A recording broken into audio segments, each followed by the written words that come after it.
네, 오늘은 10월 13일 화요일입니다. 어제 나스닥이 많이 올라서 또 미국 증시가 많이 올라서 오늘 우리나라 시장을 하방으로 본 사람은 거의 없었을 것 같아요. 근데 그럼에도 불구하고 좀 시장이 갭상승으로 출발했다가 계속 약세인 모습을 보여줬습니다. 그나마 다행인 거는 오후 1시 반을 기점으로 외국인들이 선물 매도, 오늘 장중에 계속 외국인들이 선물 매도가 있었어요. 물론 코스피 같은 경우에는 꾸준히 매수하는 모습이 있었지만 코스닥은 계속 매도였고요. 선물이 좀 매도 규모가 꽤 컸었는데 1시 반을 기점으로 조금씩 줄여나가더니 장 막판에 다시 매수로 바꿔주는 흐름이 나타나면서 오늘 코스피 같은 경우에는 뭐 약보합권이네요. 0.02% 하락한 2403선 지나가고 있고 코스닥 같은 경우에는 아무래도 수급에서 기관과 외인의 동시 매도가 나오다 보니까 마이너스 0.18% 871선을 지나가고 있습니다. 우리나라 증시 요즘에 보면은 옛날에 그런 시장이 생각이 나요. 예전에 삼성전자가 한창 올랐을 때 우리 삼성전자 차트 한번 볼까요?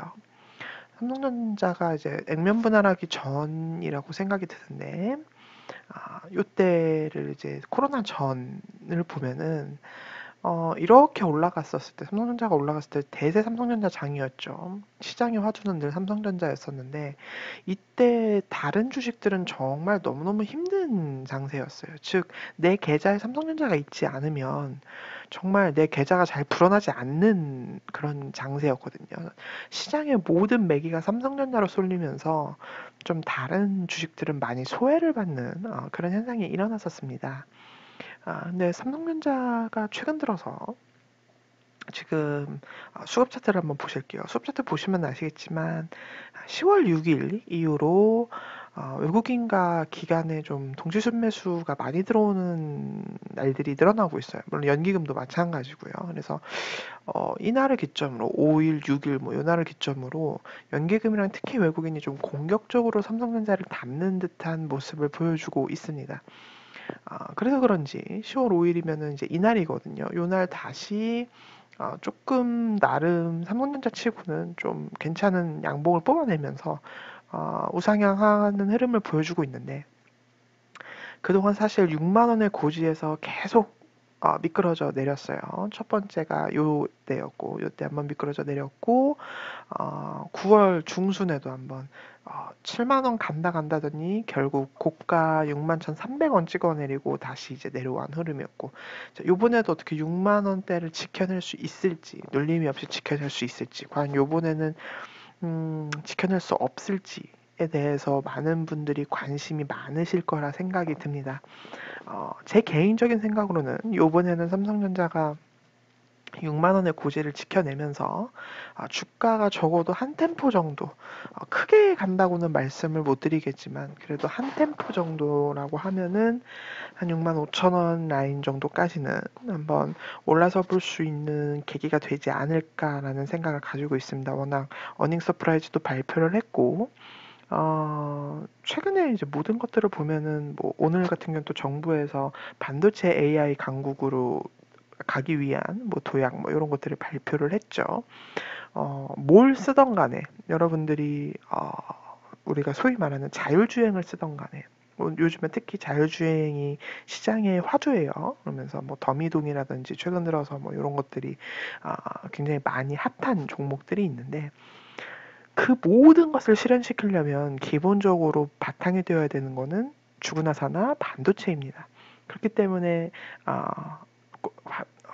반도체 같은 경우에는 사실 코로나 시대에서도 반도체는 정말 유용하고 우리 코로나라는 사태가 이제 완벽히 다 끝나서 치료제나 백신이 나와서 애프터 코로나 시대를 생각해 본다고 해도 반도체는 좋게 볼 수밖에 없는 영역이죠. 그렇기 때문에 삼성전자의 주가를 외국이나 뭐 블룸버그나 여타 다른 유럽에서도 삼성전자에 대한 리포트들은 굉장히 많이 나오고 있는데, 그런 것들을 살펴보면은 기본적인 논리가 바로 이런 것이에요. 제가 앞서 말씀드렸던 무엇을 하던 간에 반도체는 다 필요하다. 그렇기 때문에 우리나라 삼성전자뿐만 아니라 뭐 SK 하이닉스도 마찬가지고, 뭐 미국에 있는 반도체 업체들, 대만, 그리고 중국 내에 있는 중소, 우리나라보다는 좀 소위 말해서 이군이라고 하죠. 이군 반도체 업체들까지도 일단은 레포트들을 읽어보면 전 세계적으로 반도체 업황에 대해서는 긍정적으로 보는 것들이 거의 99.9%입니다. 그 의견에 저도 동의를 하는 바이고요. 그래서 삼성전자 같은 경우에는 제가 누누이 말씀드리지만 장기 포트 들고 가시는 분들한테는 굉장히 유용한 주식이 될 거라고 생각이 들고, 저처럼 주식 선물을 하시는 분들은 삼성전자, 저는 오늘도 이제 주식 선물로 수익을 계속 내고 있는데, 샀다 팔았다 샀다 팔았다 주식 선물로 하기 제일 좋은 주식이 또 삼성전자죠. 떨어질 때도 확실하게 떨어지고 올라갈 때도 확실하게 올라가는 주식이다 보니까, 혹시 주식 선물 하시는 분들은 삼성전자 또 한번 주식 선물로 운영해 보셔도 굉장히 좋다라는 말씀을 드리고 싶습니다. 제가 또 좋아하는 종목이에요. 삼성전기도. 저는 사실 주식으로 갖고는 있습니다만, 삼성전기도 마찬가지로 삼성전자와 더불어서 저는 이제 주식 선물로 좀 많이 사고 파는 아, 종목 중에 하나인데, 최근 들어서 역시 삼성전자만큼은 아니지만 외국인과 기관에 좀 꾸준한 러브콜을 받고 있어요. 연기금 같은 경우에서도 뭐 이것도 이제 9월 28일 이후부터 이렇게 꾸준하게 수급이 좀 많이 들어오는 것을 확인하실 수 있는데, 요때 이제 저점 찍고 나서 수급은 요날부터 들어오기 시작했어요. 그래서 수급이 좀 연기금 수급과 기관 수급, 외국인 수급이 들어오면서 뭐 각도가 그렇게 가파르진 않지만 우상향하고 있다. 삼성전기는 대형주 단에서 굉장히 테마로 얽힌 것들이 많죠. 뭐 기본적인 본업인 MLCC, 자율주행차에도 들어가고, 무선 충전 기술에 들어가고, 또 아이폰 수혜주이기도 합니다.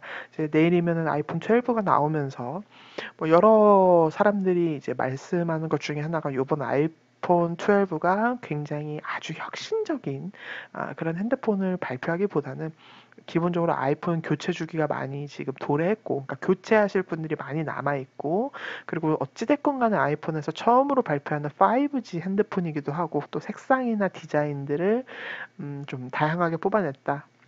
그리고 라인업 자체도 조금 많이 뽑아냈죠. 아이폰 12 미니부터 시작해서 기본 아이폰 12, 뭐 프로, 뭐 이런 식으로 해서 프로 맥스, 이렇게 해서 이제 네 가지로 뽑아내면서 라인업도 굉장히 잘 뽑아냈다라고 이제 말씀드릴 수 있을 것 같고요. 당연히 갤럭시 부품주도 되고요. 삼성 갤럭시 부품도 되고, 폴더블 폰에도 당연히 삼성전기 부품들이 들어가다 보니까 삼성전기야말로 대형주 단에서 많은 테마를 이제 좀 품고 있는 주식이라고 말씀을 드릴 수 있을 것 같습니다. 그래서 그런 부분을 좀 참고해 보시면 좋을 것 같고요. 제가 아까 자율주행 말씀을 드렸어요. 자율주행 오늘 보시면은 이제 테마 상승해서 올라와 있는데, 시장에서 가장 많이 나오는 것 중에 하나 이제 캠트로닉스죠. 캠트로닉스가 많이 나왔는데, 이미 오른 것에 대한 부담은 분명히 있습니다. 저는 지금 이거 죽어도 못 사요. 저보고 사라고 해도, 만약에 이게 내일 뭐 또 10%, 11% 올라간다고 한다고 한들 저는 따라잡을 수 있는 용기가 없는 사람이라서, 저는 오른 것에 대해서는 따라잡는 매매를 하지 않는 사람이기 때문에. 그렇다면은 조금 덜 오른 것들이 무엇이 있을까라고 했을 때 인포뱅크 정도는 사볼 수 있을 것 같아요. 인포뱅크나 유니캐스트 정도는 조금, 특히 이제 유니캐스트 정도는 지금 차트도 굉장히 잘 만들어져 있고, 그래서 요런 것들은 따라잡는 매매가 아니라 그냥 뭐 고가 플레이, 단기 매매로서 충분히 매수가 가능한 자리다라고 말씀을 드리고 싶고, 뭐 주봉단이라든지 월봉단에서 봐도 슈팅을 위한 준비는 어느 정도 다 되어 있다라고 말씀을 드리고 싶습니다. 그래서 혹시 자율주행단에서 캠트로닉스가 조금 부담스럽다 하시는 분들은 저처럼 인포뱅크나 유니캐스트 뭐 이런 것들을 좀 보시면 단기 매매 하시는데, 이거 절대 이제 저는 어, 이제 테마를 한번 탄 주식들은, 물론 그 테마가 오래 갈 때는 한 달이 가기도 하고 뭐 2주가 가기도 하고 그렇지만, 이제 자율주행차가 하나의 대세주, 그러니까 우리가 소위 말해서 그 전에 말했던, 우리가 2차 전지 올라갔을 때 3월부터 9월까지 6개월을 올라갔어요. 그런 정도의 주도주가 되지 않는 이상은 저는 좀 끊어 먹는 매매라고 하죠. 오르면 좀 많이 올라가면 좀 팔고 다시 눌렸을 때 다시 사고 뭐 요런 정도의 매매는 우리 자율주행 세트에서 충분히 가능하다. 아마 테슬라에서 완전한 자율주행을 발표하게 되면 또 재료 소멸이라고 해서 주가가 좀 눌릴 가능성이 분명히 있습니다. 그래서 그런 부분들도 여러분들이 이제 매매를 하시면서 조금 참조를 하시면 좋을 것 같습니다. 마지막으로 우리나라 업종 차트 좀 오랜만에 살펴보고 갈게요. 시장을 아무래도 잘 알아야겠죠. 삼성전자와 마찬가지예요. 아무래도 삼성전자와 코스피 차트가 비슷비슷하지만 우리나라 기본적으로 2450선, 그 다음에 그 전에는 2440선, 요분이 이제 2420선 정도에서 막혔는데, 과연 요거를 뚫어낼 수 있을지, 2450을 뚫어낼 수 있을지에 대해서는 저는 글쎄요. 삼성전자가 뚫어낸다면 분명히 코스피도 뚫어낼 거라고 생각을 합니다. 그래서 긍정적으로 보고는 있습니다만,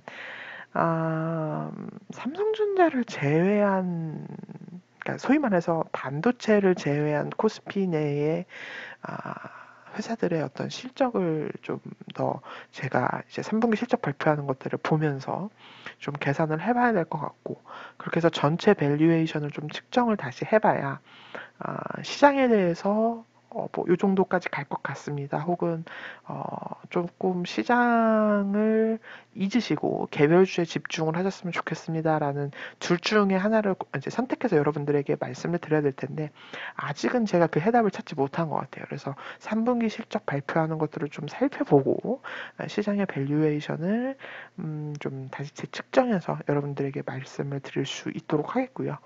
코스닥 같은 경우도 한번 볼까요? 코스닥 같은 경우도 한번 보시면 뭐 크게 다를 건 없습니다. 크게 다를 건 없었지만 기본적으로 코스피 같은 경우에는 고점이 낮아지는 차트였어요. 그죠? 그 전에 이제 고점이 이렇게 조금 낮아지는 차트였다면 코스닥 같은 경우에는 고점 자체를 어찌됐건 간에 높여놓는 차트였고 뭐 저점도 나름 높여놓는 차트였어요. 그렇다면 요번에 만약에 이 고점을 뚫어낼 수 있다면 이렇게 상승으로 전 고점보다 조금이라도 더 올라갈 수 있다면 차트적으로만 본다면 아주 순전히 차트적으로만 본다면 오히려 코스닥 차트가 코스피 차트보다는 조금 더 괜찮은 차트가 될 가능성이 높다라고 말씀드리고 싶고요.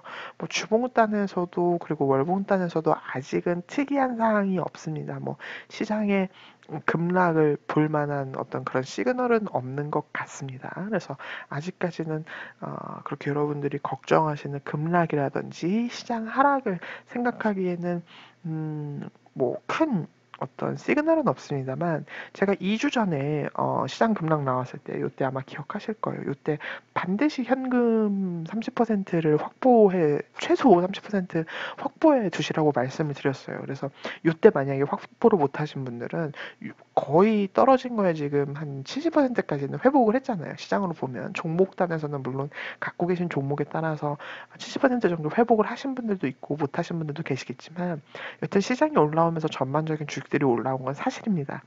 그래서 여러분들이 반드시 이제 연말이에요. 4분기를 맞고 있는데 전통적으로 뭐 꼭 그런 건 아니지만 요번에도 꼭 그러리라는 법은 없지만 전통적으로 4분기에는 주식시장이 좀 지지부진하거나 약간 밑으로 흘러내리는 경우가 많았어요.